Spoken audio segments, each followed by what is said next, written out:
Indeed it is, and we're going to be back in a moment. We'll take your phone calls with Dr. John Turner and Raymond Moody right here on Coast to Coast AM. Raymond, of all the stories you investigated for glimpses of eternity, is there that one that just stands out for you? Hello, Raymond? Raymond must be taking a break, but maybe I can help with that question, George. Yep, go ahead. I think the one that stands out for Raymond is going to be the experience he had, shared at the time that his mother passed. But he recounts so many great stories in his books, as you know, George, that probably he couldn't pick one as a favorite any more than we can say one of our children is a favorite. So I would say there's just so many. I think some of the stories he tells have been kind of favorites with me, though, George. I think I could comment on that. And he talks about a 9-year-old boy that had this experience of the near death when he was suddenly found himself in the hospital and the mask of ether was placed on his face. And I believe, George, you had a near-death experience at age 9, did you not? I sure did. At 11 o'clock, actually, I had an OBE. Well, maybe we could hear about that, because that's got to be a favorite for you, right? Yep, sure is. Let's go. We'll take a few phone calls here while we have you. Let's go to Ed in Phoenix, Arizona. Ed, welcome to the program. You are on Coast to Coast with us. Hello, Ed. Take it away. Good morning. Good morning. I'm from, when I was a kid at 10 years old up in Bel Air, Michigan, I took and lived on a farm, and I loved the smell of gasoline, and I took and was supposed to be filling the tractor with gas, but I was smelling the gas through the top of the gas can and passed out. I did this 3 times. The third time I passed out, I found myself going down this tunnel faster and faster, going towards a very bright light at the end. But something I've never heard anybody before say, never, is that both sides of the tunnel were lined with creatures. They were black creatures, were reaching out for me and screeching as I went by. And I've never heard anybody ever describe anything like that before. Well, Ed, if I may comment on that while we're waiting for Dr. Moody. Yeah, I think he's here. Raymond's here with us, right? Yeah, I'm sorry. I heard you, George, and I replied, but apparently something was gone wrong with my phone or something. Can you hear me now? Loud and clear. Oh, good. Okay. Okay, go ahead, John. Okay, I was going to say that these tunnels seem to be a little bit culture-specific, and I hope Raymond will agree. Within my research, the Western view of the experience does describe the tunnel. And this may have to do with the architecture that we're exposed to, because in other cultures, they often talk about a darkness or a cave or something like that. But, this tunnel that you're describing, Ed, I think I've read that before. Have you not, Raymond, that there's things along the passage that sometimes may not be that agreeable as someone reaches that light? Yes, I have, and this brings up the question of negative experiences, which Ed is describing here, and of course can be quite disturbing when they occur. One thing is that we and I don't know what to say about your experience, Ed, except that I'm certainly glad that you got through it. But I have definitely heard a few of these, but they seem to be quite rare compared to the other types. And then the most systematic studies that have been done of the negative experiences, they're quite rare compared to the positive ones, but that doesn't mean we shouldn't pay attention to them. Well, I was 10 years old living in the country back in 1950. In those days, we'd never heard nothing about the tunnels, this was the first time I'd ever heard anything about it, first time I ever experienced it. And it was out of the blue. I came to with my uncle pouring coffee down my throat. I lived with my farm with my aunt and uncle. And my aunt slapped me in the face. Thank goodness they found me laying in the snow unconscious, or I wouldn't be here today. Well, I'm glad you made it back. Thank you very much. You have a wonderful evening. Thank you. Raymond and John, is there any hard data out there that would back up all these? Because, we have a belief system, there's no doubt. But does science ever come up with the hard data to say, hey, we know this exists? I guess they can't, can they? Well, George, you mean hard data that there is such a thing as out-of-the-body or near-death experience? Yes. back in the 50s when the great neurosurgeon Wilder Penfield at the Montreal Neurologic Institute began to stimulate the temporal lobe area and also the areas between the main part of the brain, the frontal lobes, and the temporal lobe called the Sylvian fissure, he found out some interesting things, that a dual stream of consciousness seems to occur. In other words, the patients awake for the stimulation could say, oh, I have the memory of my great aunt singing the song or something like that, where they still knew that they were in the operating room and Dr. Penfield was operating on them. What he found out was very interesting, George, that the neurons stimulated actually didn't respond to the electrical pulses. It was the surrounding neurons, and it was a connection all through the brain and spinal cord that seemed to respond. So he concluded saying that he could not locate where is consciousness in the brain and so forth. Now, things have progressed. Now we have functional MRIs and PET machines which can tell what areas of the brain are active. And the most interesting thing we found, and Dr. Lerma is doing some experiments on this, and others have too, because Dr. Morse has a project with this, is to say, well, what happens to the patient as they're dying during the sudden period of lucidity, when these brain areas are firing off that we thought were damaged and were not going to be repaired? We're seeing this happen now. So science is trying to silently tell us everything, and we're learning more and more each day. And it's hard to refute the evidence that's out there now. And I think the projects that I hope we can discuss before the end of the hour that Dr. Moody is involved in, and I'm involved in a few, to show to the general person that, look, there is something to look forward to and to have hope for. And as I mentioned earlier, it's not just simply we're here and that's it. There's more to come, and it may go on forever and ever.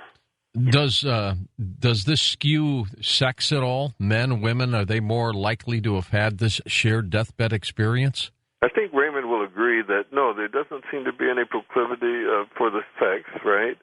It's something that religion doesn't seem to play a great part in.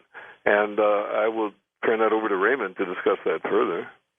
Well, yes, I think that by and large, as we all know, women, as opposed to men, are a little more likely to be able to talk about something like this because of our society.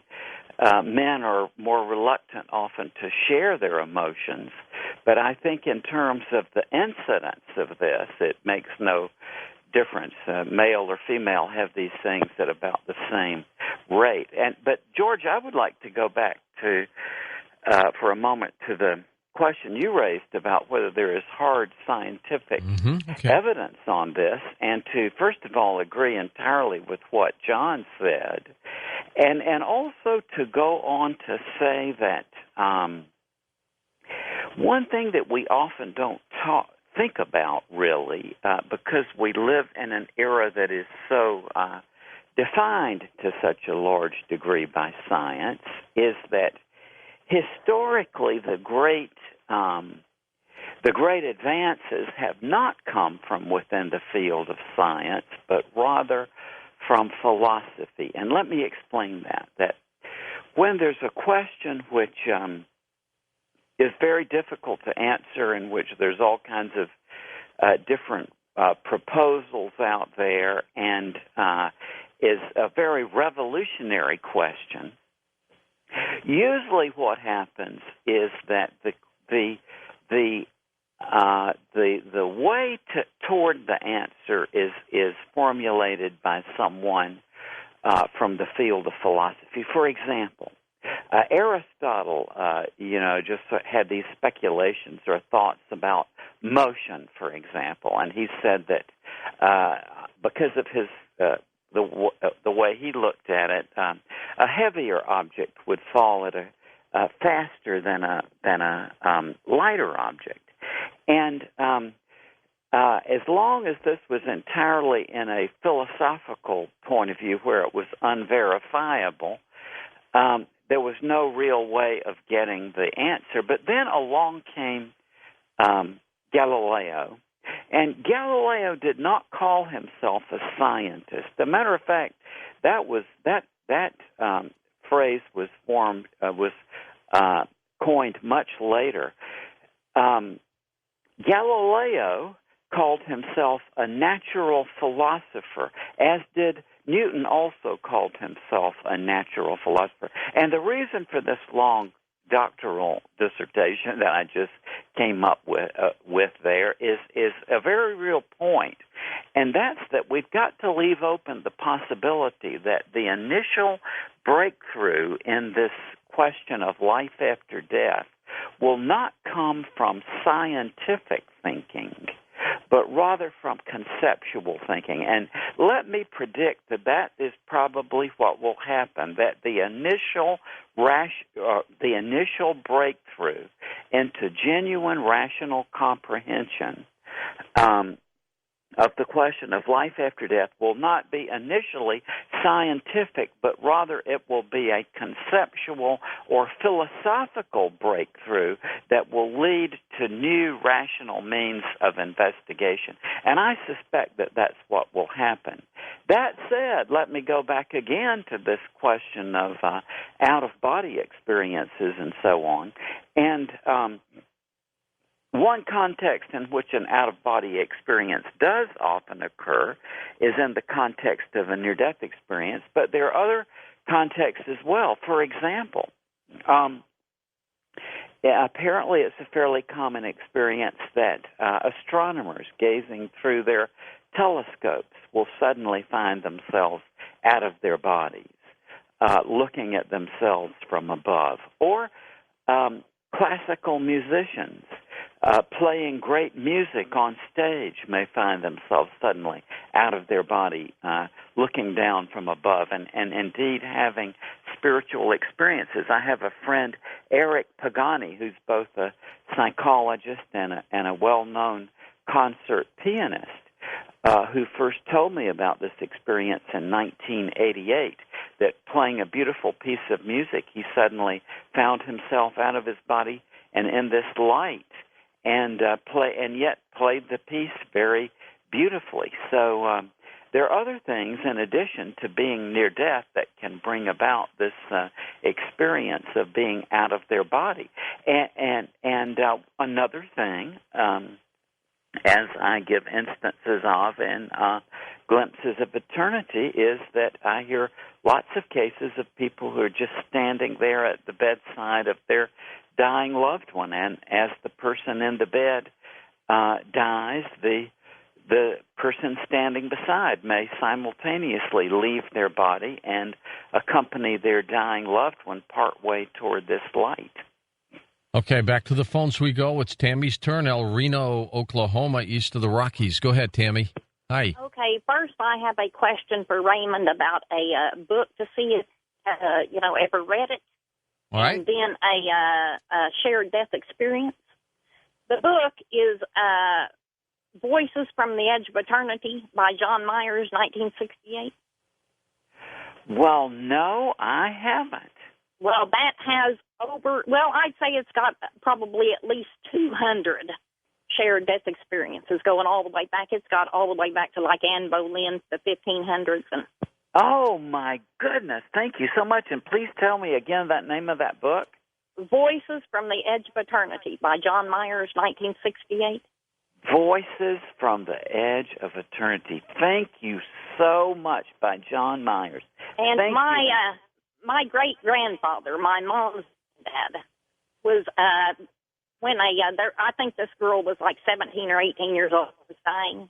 Mm-hmm. And he said that she was saying, first of all, my feet are so hot, or just hot. And as it went on, it took like probably half an hour or so she died. But by the end, she was screaming, my feet are on fire. I'm going in the fire. Please pull me out. Jeez. Oh, my. All right. Thanks for that. Well, thank you. Voices from the Edge of Eternity. Thank you. What projects, John, are you in Raymond working on? Well, someone can view these if they go to my blog from my website, but there are several. And one of the most important projects is a TV series called, it will start next year, called Proof, Beyond a Reasonable Doubt. in which we'll discuss all of the various aspects of this afterlife. And this series is expected to run at least 5 years, George. That's fantastic. Yeah, but we want to begin with consciousness. Now, that's going to be a tough cookie because I don't know if anyone can say for sure what it is, but we're going to try to explain it the best we can because everything else, reincarnation, out of the body, shared death experience, everything follows from that consciousness and how to explain it. And I think you mentioned earlier something important, George, that, we're not aware of this four-dimensional life in which we live. And if I might just say quickly, this goes back to Opensky's essay called The Fourth Dimension of Time, and he says in that essay, we live in three dimensions, and only part of us knows about this greater dimension. So we are in a four-dimensional world. We're starting to learn that, and I think this series will do that. Also, Raymond is involved with me in a film project. One is called Spirit, and the other is called Proof, which will be eventually done in 3D. And trailers are up through my website blog. They can click on that and see these trailers, along with the work of Nick Mendoza and Diane Duff, which is a little different. It's called Quantum Wisdom, but this film should be out by Christmas of 2011. A lot of projects, John. We're excited Who's the about venue for the TV show? Who's going to air it? Well, that's something I can't mention yet because Okay. it's right in the contract signing phase. Okay. But soon we'll know. All right, good luck to you there. Next up, we go to Strongville, Ohio. Mike's turn on the wild card line. Go ahead, Michael. Good evening, George, John, and Raymond. Hi. Good evening, Mike. George, in response to Joy Pugh, maybe you could have on Dr. John Lash. He has a book called Failed God, something to consider. Raymond and John, if the brain is possibly a receiver and a transmitter, in consideration that an NDE is possibly a brain chemistry phenomena, I wanted to mention that the hippies of the 1960s had a term called, when tripping, a contact buzz or a contact high, where the people not tripping on acid or mushrooms would feel the mild effect of those who were tripping or changed their brain chemistry in their presence, and maybe possibly an example of how brain chemistry augmentation could affect the brain as a transmitter? Want to take that, John, maybe? Okay, we have 30 seconds, and we'll come back. Good question, Michael. And recently I've been watching, that movie Hair, thinking about those days and all these things, right? The thing is, Michael, this brain chemistry that you mentioned, and we talked earlier about ketamine and DMT, and this chemical reaction may not explain what's really going on. I think what explains more of what you're saying could be the mirror neurons that Dr. Moody mentioned, and this goes back to the 1980s when these were first discovered in monkeys, where a single neuron was monitored, and as the monkey was reaching for food, they would record this, and this was the experiment, but they noticed that if this monkey watched a human being or another monkey reach for food, this neuron was activated. John, let's come back and talk more about the brain and chemistry in a moment on Coast to Coast AM. And on our next Coast to Coast program, Catherine Albrecht joins us along with Lauren Weinstein as we talk about privacy issues, chips, and maybe the sign of the beast. John, let's get back to you wrapping up the brain chemistry section here we were talking about. Go ahead. Yes, with Michael, I had asked this question, and I have to say, for me, this is the first contact high I've heard about, just being next to someone using chemicals or something like that. As you know, I'm in Hawaii, George, and there's a lot of that goes on with marijuana, which is very common here. I can understand that kind of a contact. But as far as chemicals of the brain, the one thing I want to mention is that, Aldous Huxley and his perceptions of consciousness and this altered states with mescaline and all these things, I've got to say it's not a safe thing or a wise thing to do. And let me tell you why. Once a good friend of mine in Cincinnati called me long distance to say this. Doctor, he said, how much of our brains do we use? And he said, don't they tell us we use 10% of our brain? And I said, well, I don't know about you folks in Ohio, but here in Hawaii, we use all of our brain. So we always joke about that. But we do use most of our brain all the time. We're just not aware of how important this substance is, and we can't adulterate it with drugs. So the same man asked me the same question years later. He said, "Doctor, do you still drink?" Because when he was in the Marine Corps and I was in the Navy, we were young guys and we would go out drinking as young guys do. But I said, "Yes, I might drink a glass of wine or two. That's kind of healthy for the body." And he said, "Well, why would you want to change what's in its best state when it's not affected by anything?" Talking about the human brain.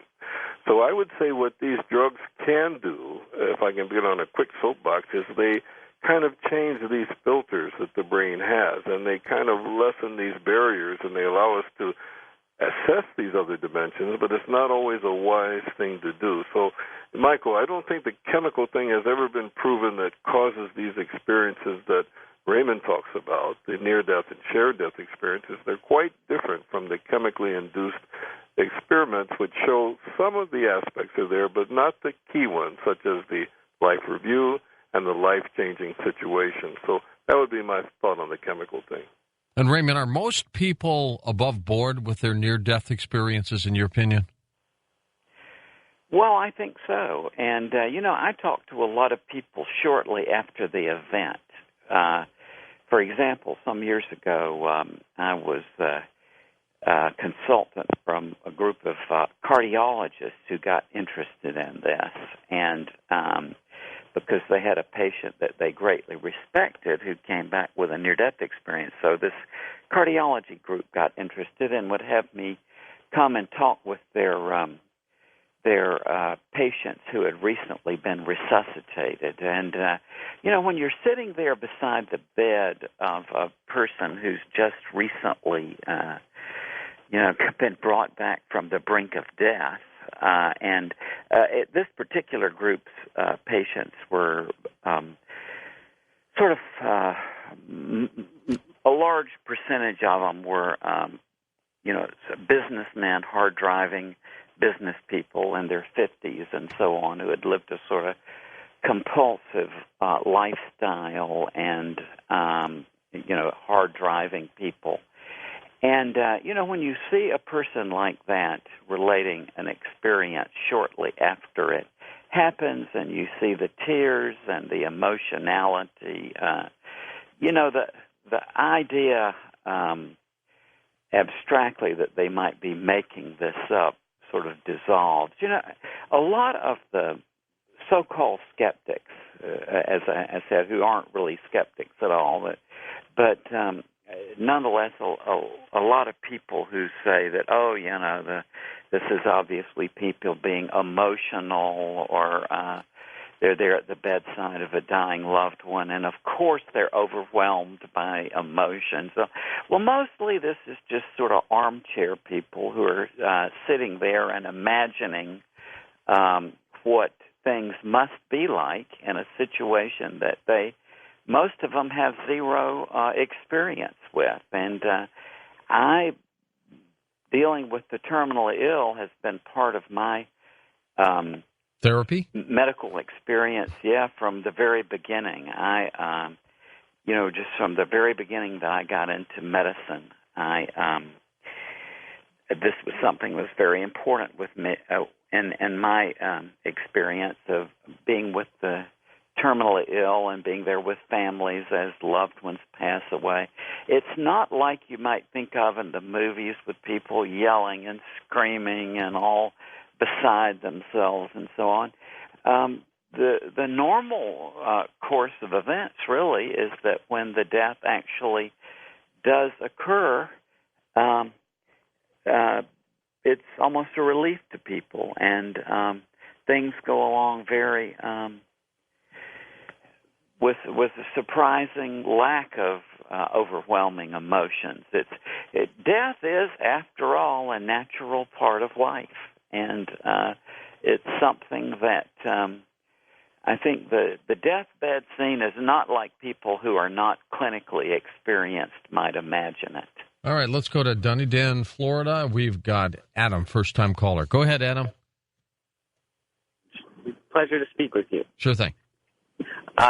My buddy, my best friend, he had been messing with a lot of drugs, and he decided to drink a lot of cough syrup. So he ended up overdosing, and while he was in the hospital, he said that he had an OBE, that he lifted out of his body, and he was looking down at himself, watching all the doctors run around frantically trying to, get all the drugs out of his system. So I wondered, does taking drugs or anything have anything to do with having an out-of-body experience? Or go ahead, John. I'll let you take that. Well, yeah, Adam, I would say this. Maybe he was having a near-death experience. You said he overdosed, right? And they had to be resuscitated. So I would put that in the category of near-death. But I wouldn't say that type of extreme condition is any different than a cardiac arrest due to a heart problem or maybe a traumatic problem that puts a person at a cardiac standstill. I think that near-death experience is kind of independent of that. Would you think so, Raymond? Absolutely, and obviously in some of the cases of near-death experiences, drugs are involved that are given by the physicians, for example, for therapeutic purposes. But we have many cases of near-death experiences in which no drugs were administered. So whether there is or is not medication involved in the situation, there may or may not be near-death experiences. So the administration of drugs is not the cause of near-death experiences. It may be something that a given patient may have received drugs who then goes on to have a near-death experience, but then so do we also have lots of patients who have near-death experiences of the same kind, and yet medication was not involved. Are there different types of shared experiences, Raymond? Well, yes, they are, and they vary in the same way that there are different types of near-death experiences, in that what seems to happen is that there are a variety of common experiences. For example, people at the bedside may say that they themselves lift out of their bodies when a loved one dies, or they may say that they see the spirit of the deceased person rise up from the body and go away, or they may talk about seeing a beautiful light. They may talk about hearing this beautiful music. They may experience the change of geometry in the room. They may empathically co-live the panoramic life review of the person who passes away. And what we find is that there is a gradation or a spectrum effect.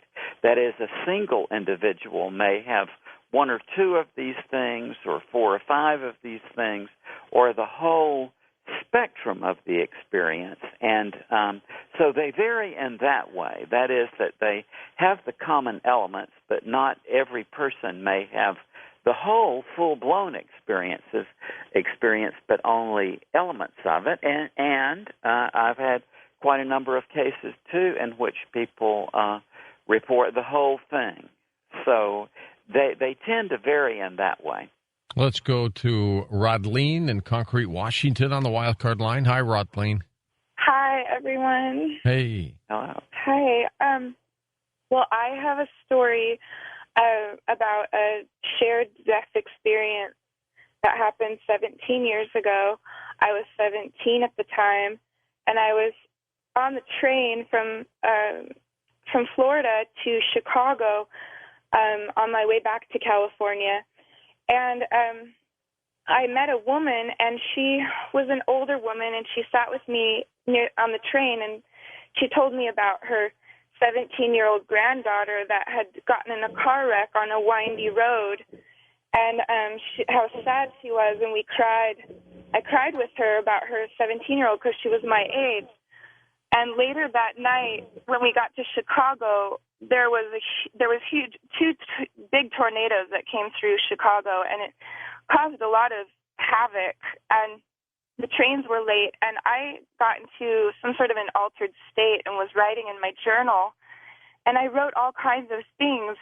And a few days later, when I got to Lompoc, California, I got a call. This was before cell phones, and I got a call that one of my dear friends from school had died in a car wreck that very same night.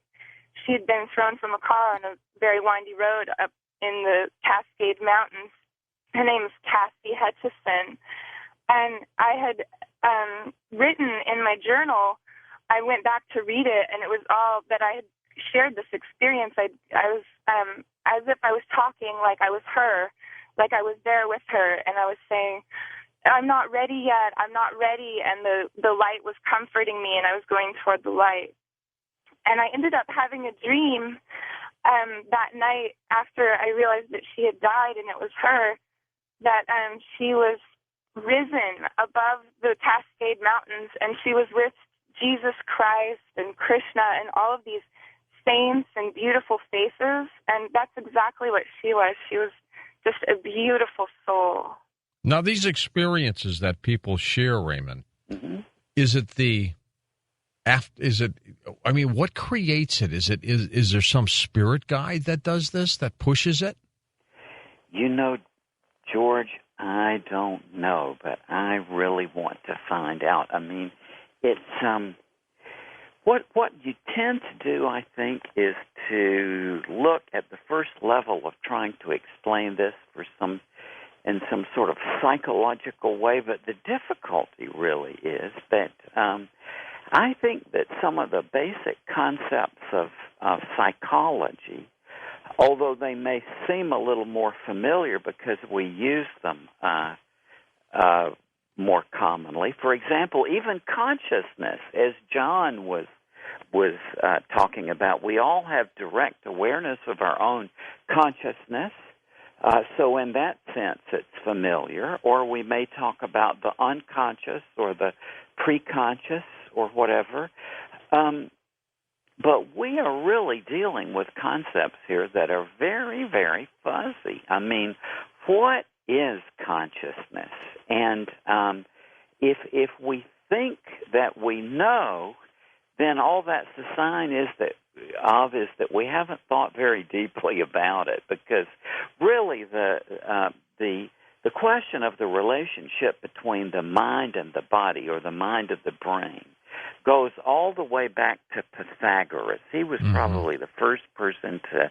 He's the numerologist of his time, huh? That's right. And this mind-body problem is, I'm sure John will agree, this is the big mystery. How is our direct inner experience of consciousness, how is that related to the body? And the real answer is we don't know. John sort of alluded to Wilder Penfield, and one thing I've seen, and I'm sure John has seen this too, I can just tell you from, this is just the way it occurs in medicine, and that is, over the course of your career, when you're young, you'll see these young scholars, the young neuroscientists, for example. I had a good friend, when I was in graduate school in philosophy, I had a good friend who was starting out in the neurosciences, and David and I used to have these debates about, David would say, well, we're right around the corner. Pretty soon the mystery of consciousness will be resolved, and it's all in the neurons and the electrochemicals and so on. And I would say, no, David, I don't think so. This is a big one. It's a long, long way till the discovery of the nature of consciousness and so on. Well, we had this friendly debate over and over constantly for a long period of time. Well, about, I guess it was 15 years ago, David invited me to the medical school where he was a professor of neurosciences, or worked in the neurosciences. And I remember when we got to his office, he poked his head out of his office, and he had this big smile on his face, and he said, well, Raymond, you were right. And that's what tends to happen to people in the neurosciences, is that early in their life they have this great optimism that we're right around the corner to determining the mystery of consciousness. And then as we grow older, reality dawns on us that this is a huge problem. And I think that these empathic death experiences, they may really help us with this. I don't know yet, but what is this that some sort of transcendental consciousness seems to be co-lived, that it's as though, and here I'm talking entirely in metaphors, I realize, but it's as though death is a kind of window into something else. Well, and there's no doubt. That some sort of trans-dimensional consciousness can be precipitated or brought about or opened up by the death of someone, and it doesn't have to pertain just to the person who dies, but it can somehow spread out to people who are around or even who are across, several states away. It's amazing. Death could merely be the portal, Raymond. It is. I mean, a portal is a good analogy here, that death seems to open up some sort of portal into some other state of existence. Absolutely. Raymond, we're out of time. Dr. John Turner, both of you, thank you so much. Dr. Raymond Moody, Dr. John L. Turner, right here on Coast to Coast AM. Their websites are linked up at coasttocoastam.com as well, so if you just need to go and look at some of the incredible things they've worked on, go ahead. And we've been talking about Raymond's book, Glimpses of Eternity. For Dan Galante, Tom Danheiser, Lisa Lyon, Lex Lonehood, Sean Ladesseur, Stephanie Smith, Ross Mitchell, George Knapp, Ian Punnett, and Art Bell, I'm George Norrie. Somewhere out there on Coast to Coast AM. We'll see you on our next edition. Until then, be safe, everyone.